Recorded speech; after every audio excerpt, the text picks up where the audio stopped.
சிவம் செய் மாணவர்களுக்கு வணக்கம். இந்த வீடியோவில் இந்திய பிரதமர்களின் வரிசையை தெரிந்து கொண்டு அந்த வரிசையை எப்படி மிகவும் எளிதாக ஷார்ட்கட் மூலம் ஞாபகம் வைத்துக் கொள்வது என்பதை பற்றி பார்க்க இருக்கிறோம். இதுவரை நம்ம சிவம் செய் சேனலை நீங்கள் சப்ஸ்கிரைப் பண்ணாமல் இருந்தீங்கன்னா கீழே சப்ஸ்கிரைப் பட்டன் இருக்கும், அதை கிளிக் பண்ணிட்டு வந்துடுங்க. சப்ஸ்கிரைப் பட்டனுக்கு பக்கத்தில் பெல் ஐக்கான் இருக்கும், அதையும் கிளிக் பண்ணிட்டு வந்துடுங்கன்னா உங்களுக்கு பயனுள்ள வீடியோக்களுக்கு உண்டான நோட்டிஃபிகேஷன் உடனுக்குடனே வந்து சேரும். இந்திய பிரதமர்களின் வரிசையை முதலில் தெரிந்து கொள்ளுங்கள். தெரிந்து கொண்ட பிறகு அதை எப்படி மிகவும் எளிமையாக ஷார்ட்கட் மூலம் ஞாபகம் வைத்துக் கொள்ளலாம் என்பதை பற்றி நாங்கள் உங்களுக்கு குறிப்பு தருகிறோம். இப்பொழுது முதலில் இந்திய பிரதமர்களின் வரிசையை பார்க்கலாம். நம் சுதந்திர இந்தியாவின் முதல் இந்திய பிரதமர் ஜவஹர்லால் நேரு. ஜவஹர்லால் நேருக்கு பிறகு குல்சாரிலால் நந்தா அவர்கள் தற்காலிக பிரதமராக பதவியேற்கிறார். அவருக்கு பிறகு லால் பகதூர் சாஸ்திரி அவர்கள் இரண்டாவது இந்திய பிரதமராக பதவியேற்கிறார்.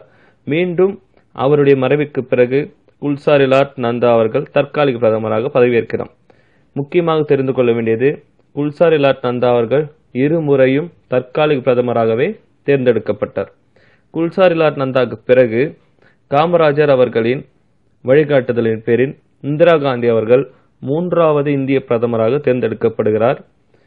இந்திரா காந்திக்கு பிறகு மொரார்ஜி தேசாய் நான்காவது இந்திய பிரதமராகவும், மொரார்ஜி தேசாய்க்கு பிறகு சரண் சிங் ஐந்தாவது இந்திய பிரதமராகவும், சரண் சிங்க்கு பிறகு இந்திரா காந்தி மீண்டும் பிரதமராக தேர்ந்தெடுக்கப்படுகிறார். இதற்கு முன்பே அவர் பிரதமராக தேர்ந்தெடுக்கப்பட்டதால் வரிசையில் அவர் அடுத்த பிரதமராக நாம் ஏற்றுக்கொள்ள முடியாது. எனவே இந்திரா காந்திக்கு பிறகு ராஜீவ் காந்தி இந்திய பிரதமராக தேர்ந்தெடுக்கப்படுகிறார். அவர் ஆறாவது இந்திய பிரதமர். ராஜீவ் காந்திக்கு பிறகு விபி சிங் அவர்கள் ஏழாவது இந்திய பிரதமராக தேர்ந்தெடுக்கப்படுகிறார். விபி சிங்குக்கு பிறகு சந்திரசேகர் எட்டாவது இந்திய பிரதமராகவும், சந்திரசேகருக்கு பிறகு நரசிம்மராவ் ஒன்பதாவது இந்திய பிரதமராகவும், நரசிம்மராவுக்கு பிறகு வாஜ்பாய் 10வது இந்திய பிரதமராகவும், வாஜ்பாய்க்கு பிறகு தேவகவுடா 11வது இந்திய பிரதமராகவும், தேவகவுடாவுக்கு பிறகு குஜ்ரால் 12வது இந்திய பிரதமராகவும் தேர்ந்தெடுக்கப்படுகிறார். குஜ்ராலுக்கு பிறகு மீண்டும் வாஜ்பாய் தேர்ந்தெடுக்கப்படுவதால் அவர் வரிசையில் நாம் ஏற்றுக்கொள்ள முடியாது. வாஜ்பாய்க்கு பிறகு மன்மோகன் சிங் 13வது இந்திய பிரதமராக தேர்ந்தெடுக்கப்படுகிறார். எனவே இப்பொழுதுள்ள இந்திய பிரதமர் யார் என்று நம் அனைவருக்கும் தெரியும், நரேந்திர மோடி அவர்கள். மன்மோகன் சிங் இருமுறை இந்திய பிரதமரானதற்கு பிறகு நரேந்திர மோடி 2014ஆம் ஆண்டு இந்திய பிரதமராக பதவியேற்றார். அவர் நம் இந்திய நாட்டின் 14வது இந்திய பிரதமர். இந்த இந்திய பிரதமர்களின் வரிசையை மிகவும் எளிமையாக கோட் வேர்ட் மூலம் எப்படி ஞாபகம் வைத்துக் கொள்வது என்பதை நாங்கள் சொல்கிறோம், குறிப்பிடுத்துக் கொள்ளுங்கள். அந்த குறிப்பு: ஜக்கு லக்கு இக்கு, தேசத்தின் சரணம் காந்தி காந்தி, சிவசக்தி நரசிம்மன் வாக்கு, தேவர் குலத்தின் வாக்கு, மனநலம். மீண்டும் கூறுகிறேன்: ஜக்கு லக்கு இக்கு, தேசத்தின் சரணம் காந்தி காந்தி, சிவசக்தி நரசிம்மன் வாக்கு, தேவர் குலத்தின் வாக்கு, மனநலம். இப்பொழுது அந்த கோட் வேர்டுக்குள் எப்படி நாம் இந்திய பிரதமர் வரிசையை ஞாபகம் வைத்துக் கொள்ளலாம் என்பதை பார்க்கலாம். ஜக்கு என்பதில் ஜா, அந்த முதல் எழுத்து ஜா ஜவஹர்லால் நேருவை குறிக்கும். கு என்பது தற்காலிக பிரதமரான குல்சாரிலால் நந்தாவை குறிக்கும். லக்கு என்பதில் லா என்பது லால் பகதூர் சாஸ்திரியை குறிக்கும். அதற்கு பிறகு வரும் கு மீண்டும் தற்காலிக பிரதமரான குல்சாரிலால் நந்தாவை குறிக்கும். இக்கு என்பதில் இ இந்திரா காந்தியை குறிக்கும். தேசத்தில் உள்ள தேச மொரார்ஜி தேசாயை குறிக்கும்.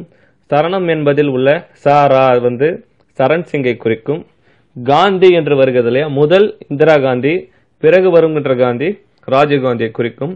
சிவ என்பதில் சி என்பது விபி சிங்கையும், சக்திகள் சா என்பது சந்திரசேகரையும், நரசிம்மன் என்பது நரசிம்ம ராவையும், வாக்கில் உள்ள வா என்பது வாஜ்பாயையும், தேவரில் உள்ள தேவ என்பது தேவகவுடாவையும், குலத்தில் உள்ள கு குஜ்ராலையும், மீண்டும் வாக்கில் உள்ள வா வாஜ்பாயையும், மனநலத்தில் உள்ள மன என்பது மன்மோகன் சிங்கையும், நலத்தில் உள்ள நா நரேந்திர மோடியையும் குறிக்கிறது.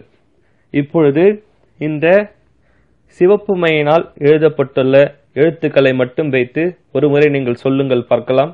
ஜவஹர்லால் நேரு, குல்சாரிலால் நந்தா, லால் பகதூர் சாஸ்திரி, குல்சாரிலால் நந்தா, இந்திரா காந்தி, மொரார்ஜி தேசாய், சரண் சிங், இந்திரா காந்தி, ராஜீவ் காந்தி, விபி சிங், சந்திரசேகர், நரசிம்மராவ், வாஜ்பாய், தேவகவுடா, குஜ்ரால், வாஜ்பாய், மன்மோகன் சிங், நரேந்திர மோடி.